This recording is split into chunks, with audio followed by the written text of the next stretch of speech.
প্রতিদিন নতুন নতুন ভালোবাসার গল্প পেতে আমাদের চ্যানেলটি সাবস্ক্রাইব করে বেল বাটনে ক্লিক করুন। আজকে অফিসে নতুন বস আসবে, তাই আজ অফিসে একটু তাড়াতাড়ি যেতে বলেছে। কিন্তু আজই দেরি হয়ে গেল। বাসায় গ্যাস শেষ হয়ে গেছিল। গ্যাস এনে রান্না করে খেয়ে অফিসে আসতে দেরি হয়ে গেল। ম্যানেজারকে বললাম, মাহিম ভাই, বস কি চলে এসেছেন? না, এখনো আসেনি।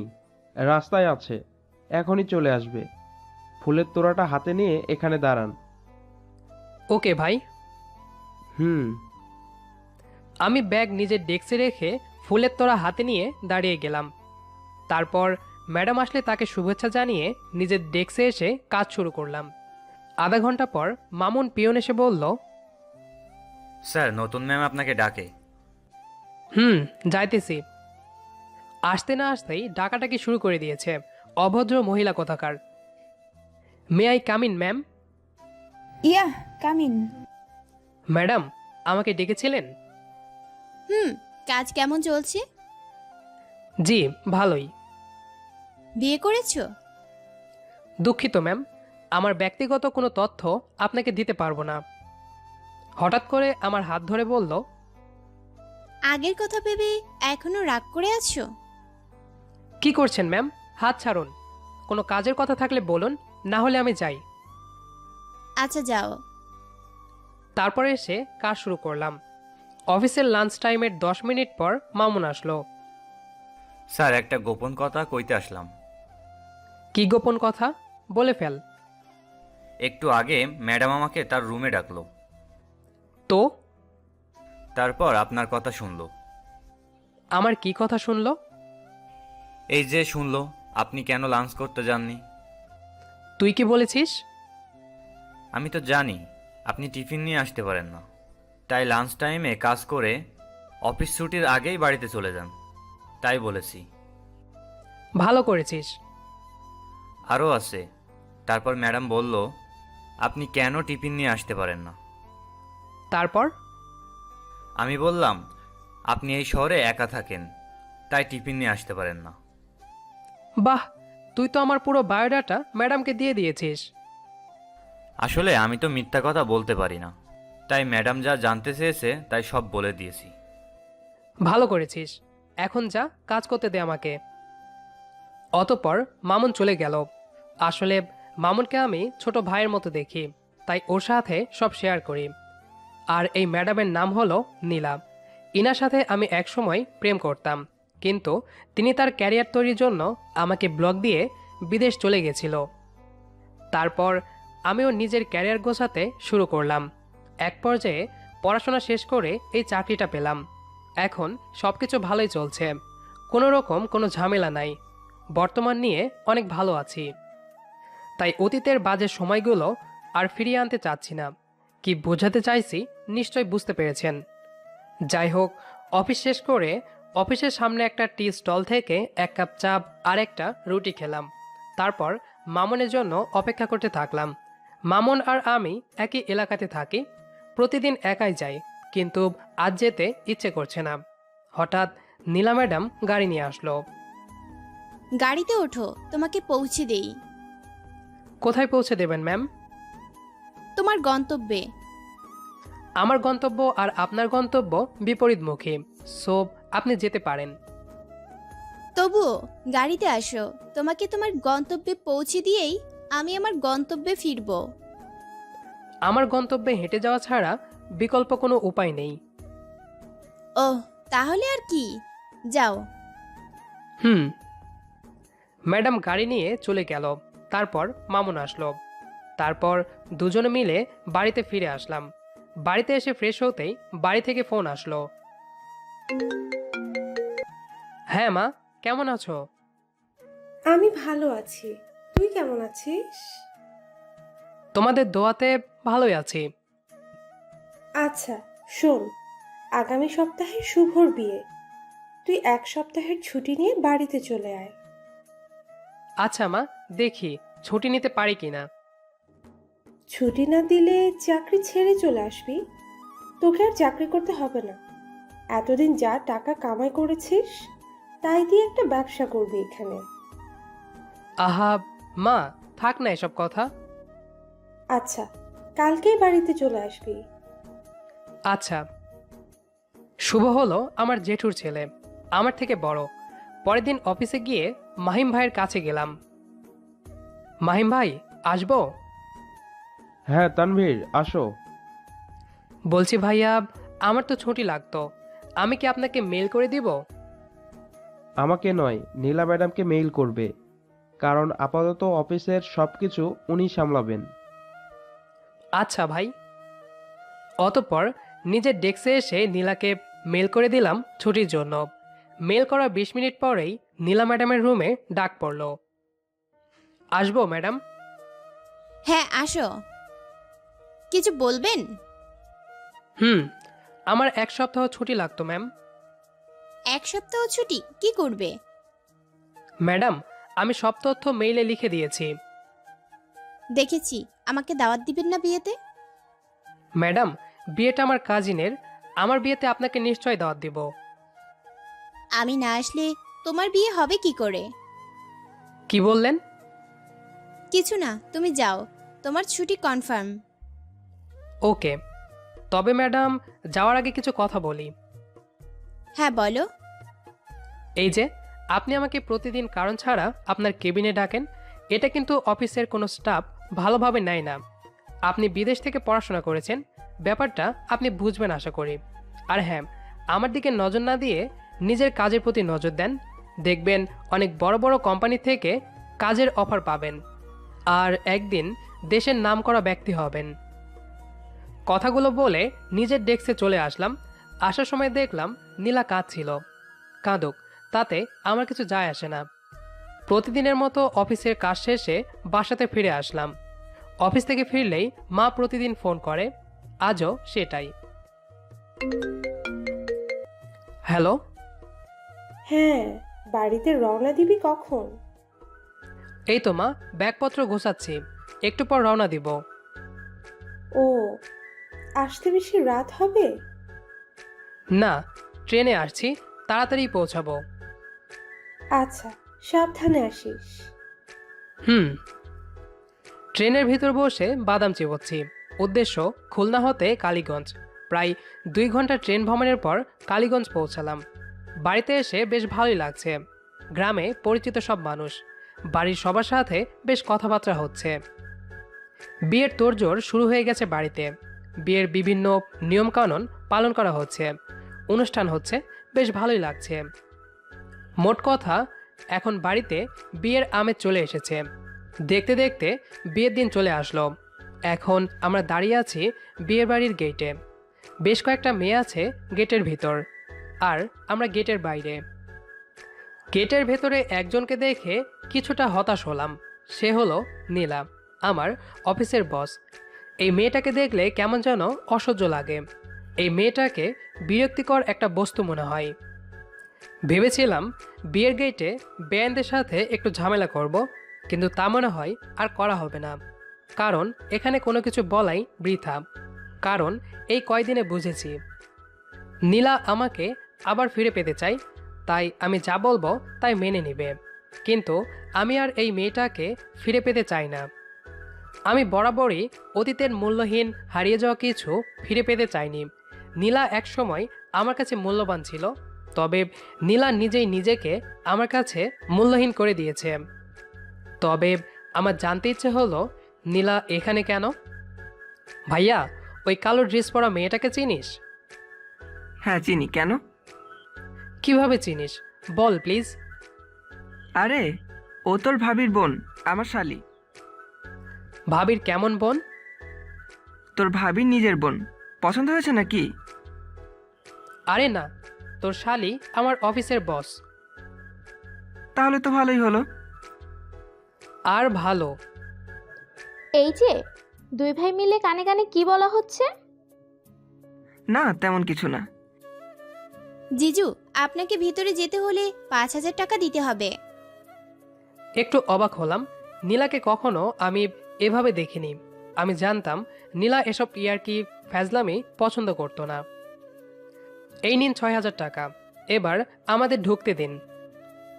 অতঃপর কয়েকটা মেয়ে আমাদের ঢোকার জন্য পথ ছেড়ে দিল, কিন্তু নীলা মুখটা মলিন করে চুপচাপ দাঁড়িয়েছিল। হয়তো আমার কাছ থেকে এমন ব্যবহার আশা করেনি। আজ থেকে ঠিক 7 বছর আগে যেমনটা আশা না করে পেয়েছিলাম। ভেতরে ঢুকে হবু ভাবির সাথে কথা বললাম, তারপর একটু ঘোরাফেরা করছিলাম। ততক্ষণে বিয়ে শেষ। এবার খাওয়া দাওয়ার পালা। আমি গিয়ে একটা টেবিলে বসলাম। হঠাৎ 2টা মেয়ে এসে বেআইন আসেন, আপনি আমাদের সাথে খাবেন। বলেই হাত ধরে নিয়ে একটা টেবিল এনে বসালো। আমার পাশেই নীলা বসে আছে, আর পুরো টেবিলে আমি ছাড়া ভাইয়ার সব শালিরা। এদের ভাবসাব দেখে বুঝতে পারলাম আজ আমার হালুয়া টাইট করে দিবে এরা। ঠিক তাই করলো। যে যেমন পারছে আমার প্লেটে খাবার তুলে দিচ্ছে, কেউ আবার খাইয়েও দিচ্ছে। ওদিকে বরমহাশয় একা একা বসে আছেন। খাওয়া দাওয়া শেষে আমার পেটের ভেতর মোচড় দিয়ে উঠল।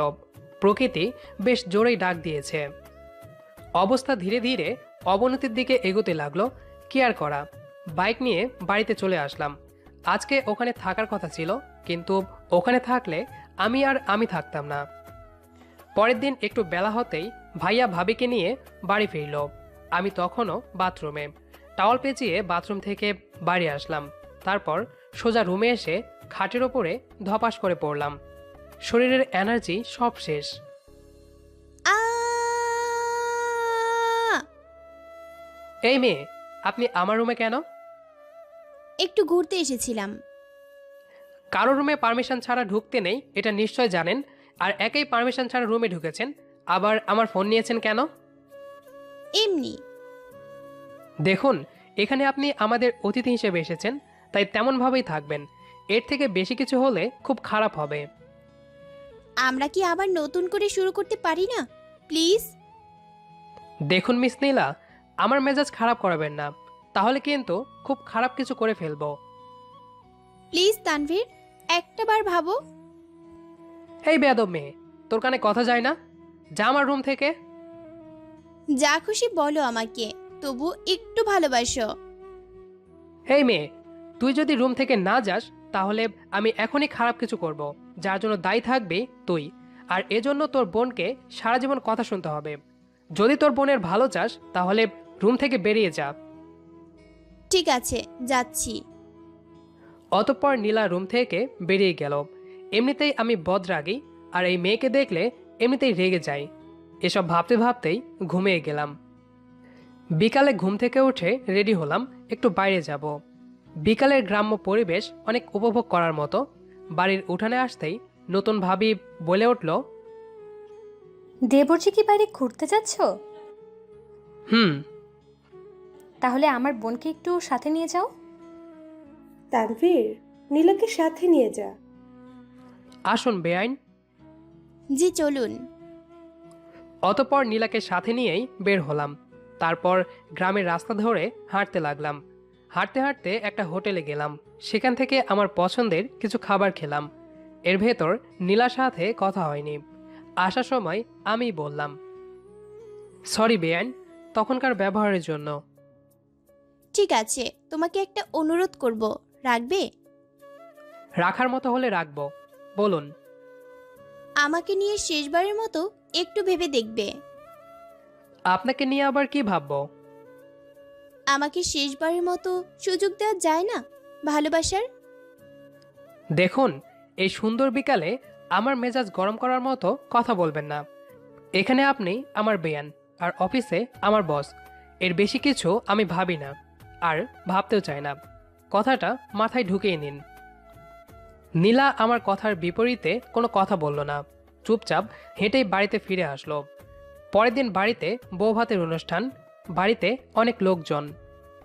নীলা আজকে আমার পছন্দের সব কিছু দিয়েই সেজেছে, হয়তো আমাকে ইমপ্রেস করতে। কিন্তু ও হয়তো বুঝেনি আমার মনটা এখন আস্ত একটা পাথর, যেখানে অনুভূতি বলে কিছু নেই। খাওয়া দাওয়া শুরু হয়েছে। বৌভাতে ভাই আর সব শালিরা এসেছে।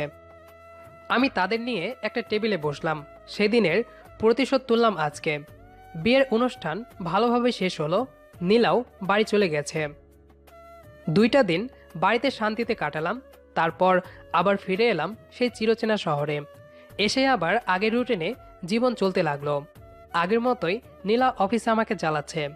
আজও তার কেবিনে ডেকেছে আমাকে। ম্যাডাম, আসবো? হ্যাঁ, আসো। কি বলবেন বলুন। আগামীকাল আমরা অফিসের কাজে কক্সবাজার যাচ্ছি, সো সকাল সকাল ব্যাগপত্র নিয়ে চলে আসবে। ম্যাডাম, আপনি হয়তো জানেন বাইরের কাজের জন্য লোক আছে অফিসে, আর আমাকে অফিসে নিয়োগ দেওয়া হয়েছে। সব আমার বাইরে যাওয়ার কোনো প্রশ্নই ওঠে না। আমার মনে হয়েছে তোমাকে দরকার আছে ওখানে, তাই তোমাকে যেতে হবে। দুঃখিত ম্যাডাম, আমি যেতে পারবো না। বলেই নীলার কেবিন থেকে বেরিয়ে আসলাম। তারপর বাকি কাজগুলো করছিলাম, তখন মাহিম ভাই আসলো আমার ডেস্কে। তানভীর সাহেব, কাল আপনাকে কক্সবাজার যেতে হবে অফিসের কাজে।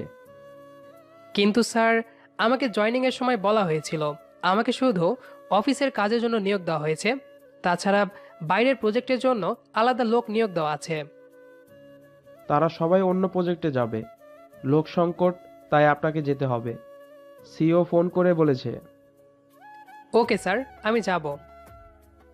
তাহলে আপনি এখন অফিস থেকে গিয়ে সবকিছু গুছিয়ে নেবেন, আর কাল সকাল 7টার ভেতর অফিসে চলে আসবে। ওকে। অতঃপর অফিস ব্যাগ পিঠে বাঁধিয়ে বেরিয়ে পড়লাম। তবে একটা বিষয় পরিষ্কার, কক্সবাজারে আমাকে অফিসের কাজের জন্য নিয়ে যাওয়া হচ্ছে না, কারণ আমি বাইরের প্রজেক্টের ব্যাপারে একদম অদক্ষ। আর নীলা কোম্পানির বস হিসেবে কোনোদিন চাইবে না একজন অদক্ষ লোক নিয়ে কাজ করে প্রজেক্ট হাতছাড়া করতে। বাসায় এসে খাওয়া দাওয়া করে ব্যাগপত্র গুছিয়ে ঘুমিয়ে পড়লাম। পরের দিন সকাল 7টায় অফিসে হাজির হলাম। প্রজেক্টের কাজে আমি ছাড়া নীলা, লিপি আর মাহিম সাহেব যাবে।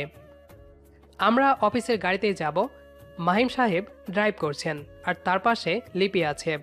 এরা দুজন দুজনকে ভালোবাসে, তাই আমাকে আর নীলাকে পেছনে বসতে হয়েছে। এই সুযোগে নীলা আমার শরীরের সাথে চেপে বসেছে, যা আমার একদম অসহ্য লাগছে। একসময় নীলা আমার কাঁধে মাথা রেখে ঘুমিয়ে পড়ে। ইচ্ছা করছে একটা চড় মারি। ঘুমন্ত মানুষকে মারতে নেই, তাই ইচ্ছাটা পূরণ হলো না। কিন্তু আমি কাঁধ সরিয়ে নিতেই নীলার ঘুম ভেঙে গেল।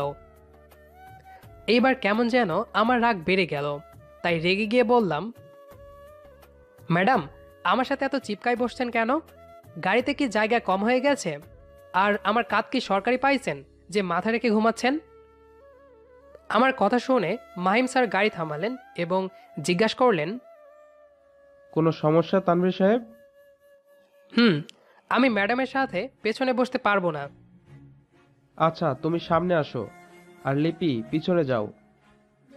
ওকে। অতঃপর জায়গা বদল করলাম। অতঃপর সিটের সাথে মাথা হেলেন দিয়ে শান্তির একটা ঘুম দিলাম। ঘুম ভাঙার 5 মিনিট পর মাহিম স্যার গাড়ি থামালেন একটা হোটেলের সামনে। 2টা রুম বুকিং করা হয়েছে, একটাতে আমি আর মাহিম স্যার, অন্যটাতে নীলা আর লিপি। আমি রুমে ঢুকে ড্রেস চেঞ্জ করে শুয়ে পড়লাম। সন্ধ্যায় ঘুম থেকে উঠে খাওয়া দাওয়া করে রাতে আবার ঘুম। পরের দিন ঘুম থেকে উঠে দেখি মাহিম স্যার পাশে নেই। ঘড়িতে দেখলাম 11টা বাজে। পাশের রুমে গিয়ে দেখলাম নীলা, লিপি নেই। বুঝতে পারলাম ওরা কাজে চলে গেছে। আমি আগে থেকেই জানতাম নীলা আমাকে প্ল্যান করে এনেছে। যা হোক, কক্সবাজার তো বেরোনো হবে। আমি আর দেরি না করে সমুদ্র সৈকতের দিকে বেরিয়ে পড়লাম। সারাদিন ঘোরাফেরার পর বিকেলের দিকে সমুদ্রের পাশে বসে ছবিগুলো ফেসবুকে আপলোড দিলাম। বেশ কিছুক্ষণ পর হঠাৎ পেছন থেকে মেয়ে কণ্ঠ ভেসে আসলো। তোমার পাশে একটু বসতে পারি? আমি ভাবছি নীলা কিভাবে বুঝলো আমি এখানে। পরক্ষণে মনে পড়লো ফেসবুকে ছবি আপলোড করেছিলাম, ওটা দেখেই হয়তো এসেছে। কিন্তু নীলা কি আমার ফ্রেন্ড লিস্টে আছে? থাকতেও পারে। বসুন। ধন্যবাদ। একটা অনুরোধ করব, রাখবে? চেষ্টা করব। আগের মতো তুমি করে বলা যায় না? দেখো, তোমাকে কিছু কথা বলি। তুমি বিদেশ থেকে ডিগ্রি নিয়ে এসেছো, ভালো চাকরি করো, তোমার বর্তমান অনেক উজ্জ্বল। তাহলে শুধু শুধু কেন অতীতের কথা টেনে আনছো? কারণ আমি তোমাকে এখনো ফিল করি, তোমাকে ভালোবাসি। আমি এখন আর তোমাকে ফিল করি না। আর ভালোবাসা, ভালোবাসা তুমি কি বোঝো? যদি আমাকে ভালোবাসতে তাহলে আমাকে ছেড়ে যেতে না, আমি তো তোমাকে ছেড়ে যাইনি। তখন আমি নিজের ক্যারিয়ারের উপর ফোকাস করেছিলাম, তাই বিদেশে গেছিলাম। কেন? আমি কি দেশে থেকে নিজের ক্যারিয়ার তৈরি করিনি? মানলাম তুমি বিদেশে ক্যারিয়ার তৈরি করতে গেছিলে, ওখান থেকে কি আমাদের সম্পর্ক সচল রাখা যেত না? অবশ্যই যেত, কিন্তু তুমি তা করনি। আমি মানছি আমার ভুল হয়েছে, আমাকে ক্ষমা করে দাও প্লিজ প্লিজ। তুমি কোনো ভুল করনি। ভুল তো আমি করেছিলাম 8 বছর আগে, তোমার মতো মুক্ত পাখিকে আমার খাঁচায় বন্দি করে। তোমার পায়ে ধরি, আমাকে একটা সুযোগ দাও। আরে ছাড়ো, যে পাখিকে একবার মুক্ত করে দিয়েছি তাকে আর খাঁচায় বন্দি করতে চায় না। মানুষ কি একবার সেই সুযোগ পায় না? জানি না, তবে আমাকে কখনো অতীত নিয়ে কথা বলবে না। এতটাই পর করে দিয়েছো আমাকে। ওই কাজটা তুমিই করেছো। যাক, ফালতু প্যাচাল রাখো, আর যে কথাগুলো বলেছি সেগুলো মাথায় রাখবে। নীলা আর কিছু বলল না, চুপ করে বসে রইল। আমি উঠে হোটেলের দিকে রওনা দিলাম। পরের দিন আমি, লিপি আর মাহিম স্যার ফিরে আসলাম অফিসে, আর নীলা ওখান থেকে নিজের গ্রামে গেছে। 2 দিন পর বাড়ি থেকে মায়ের ফোন আসলো। মা, কেমন আছো? ভালো। তুই কেমন আছিস? এই তো চলছে। বাবা, কয়েকদিনের জন্য ছুটি নিতে পারবি? মা, কয়দিন আগে তো ছুটি নিয়ে বাড়িতে গেলাম, এখন আবার ছুটি চাইলে চাকরি থেকে ছুটি দিয়ে দিবে। দিলে দিবে, তোকে চাকরি করতে কে বলেছে? চাকরি থেকে ছুটি দিলে একবারে বাড়ি চলে আসবি। আচ্ছা মা, রাখছি। আচ্ছা। আবার কেন বাড়িতে যেতে হবে কিছুই বুঝলাম না, তবে এবার ভাবছি চাকরি ছেড়েই দিব। নীলার প্যারা আর নিতে পারছি না। নীলার কাছে ছুটির জন্য মেইল করলাম। রাতে মেইলের রিপ্লাই আসলো, আমার ছুটি মঞ্জুর করা হয়েছে। ব্যাগপত্র নিয়ে আমার বাড়িতে হাজির হলাম। রুমে বিশ্রাম নেওয়ার সময় মা আসলো রুমে। তানভীর, তোকে যে জন্য বাড়িতে এনেছি। হ্যাঁ, বলো। শুভর শ্বশুর শাশুড়ি বিয়ের প্রস্তাব পাঠিয়েছে নীলার সাথে তোর বিয়ের জন্য। নীলাকে আমাদেরও পছন্দ। আমরা কাল পাকা কথা বলতে যাব ভেবেছি। মা, আমি তোমাদের কোনো কথা অমান্য করিনি, এটাও করব না। তবে কয়েকটা কথা বলবো, তারপর সিদ্ধান্ত নিবে। ঠিক আছে, বল। মা, আমি তোমাকে কয়েকটা কথা বলবো, তারপর তুমি সিদ্ধান্ত নিবে। ঠিক আছে, বল। মা, নীলা বিদেশ থেকে পড়াশোনা করে এসেছে। ও কখনোই তোমাদের বা আমাকে রান্না করে খাওয়াবে না। আর ও হলো আমার অফিসের বস। এখন আমরা যদি বিয়ে করি অনেক সমস্যা হবে। আচ্ছা, আমি ভেবে দেখব। হুম। মা রুম থেকে চলে গেল। জানি না মা কি সিদ্ধান্ত নেবে। রাতে মা, বাবা আর আমি একসাথে খেতে বসলাম। তখন মা বলল, তানভীর, আমরা কাল যাচ্ছি শুভর শ্বশুর বাড়ি। তাহলে নীলার সাথেই আমার বিয়ে দিবা? না, তোর কথাগুলো আমি ভেবেছি। আমার মনে হলো ওমন মেয়েকে তোর বিয়ে করে নিয়ে আসা ঠিক হবে না। তবে আমরা বিয়াইদের কথা দিয়েছিলাম, তাই আমরা কাল যাব। ঠিক আছে। অতঃপর খাওয়া দাওয়া সেরে রুমে আসলাম। অনেক ভেবেচিন্তে সিদ্ধান্ত নিয়েছি, আমি আর নীলাকে আমার নিজের জীবনে ফিরিয়ে আনবো না।